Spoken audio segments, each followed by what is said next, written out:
Hello and welcome to Little Black Village. My name is Leslie Jean-Pierre and today's segment is on health. That's why I chose to have our guest today, Welcome Tisdale, from healthyblackmen.org. Welcome. Thank you, Leslie. I'm glad to be here. Great.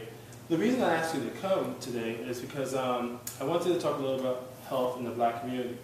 I know that generally in the black community, health, or any community, health is often taken for granted.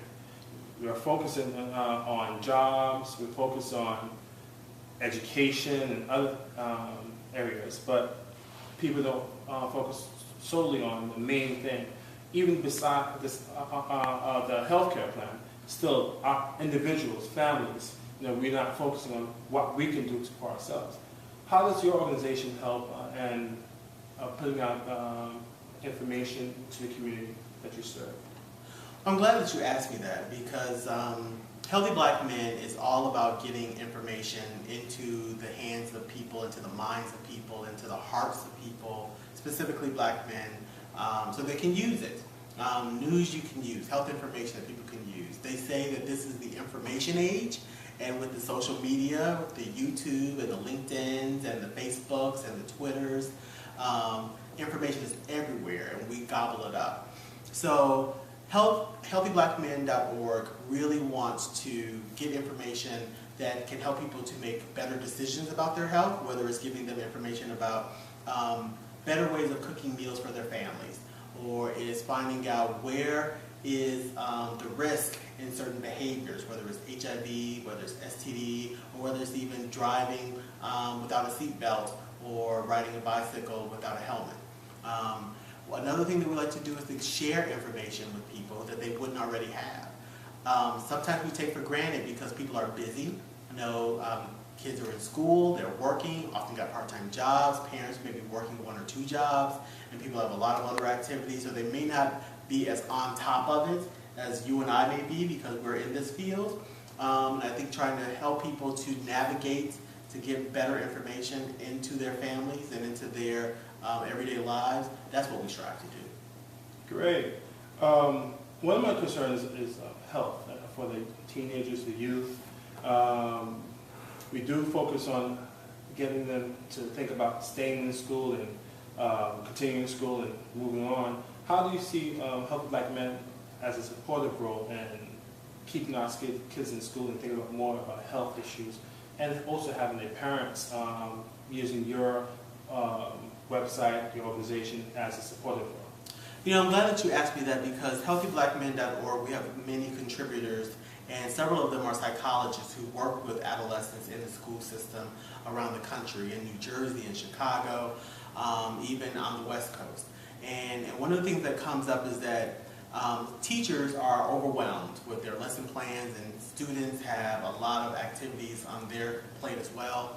But it's never, you can't underestimate even the small changes. So even something as simple as parents putting little notes into their children's backpacks or their kids' backpacks going to school in terms of reminding them to wash your hands throughout the day, or encouraging them at lunch, make sure you take a piece of fruit when you're at the lunch counter, not just the french fries.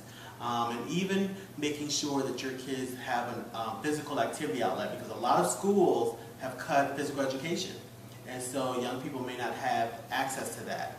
And so making sure that your young person has something to do with their time outside of school. How's that done in today's society when we have all this high-tech indoors activities?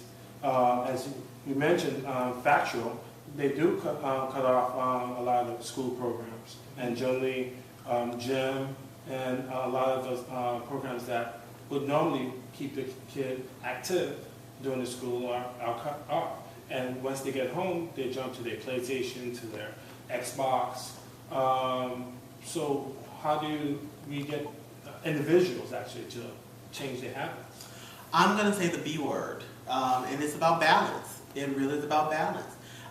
Parents have to really insist and even participate with their young person, with their teenagers, and say, you know what, as opposed to just starting PlayStation or playing a video game, let's take a walk around the block.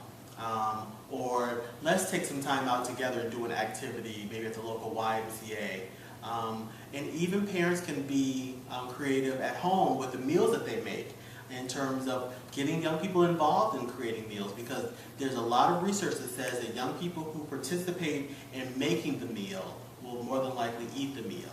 So if they are a part of the process of making a meal that's balanced with vegetables and low in fat, and that is a good protein balanced meal, they'll be likely to eat it. Well, Walker, I really want to keep this short this time around, but I want you to promise that you'll come back and talk to us again. I will, thank you. Great, great. Well, thank you guys for viewing us. This is our pilot episode, so I hope that you'll come back, like this video, and also subscribe to our channel. And until next time, thank you very much, and have a good day.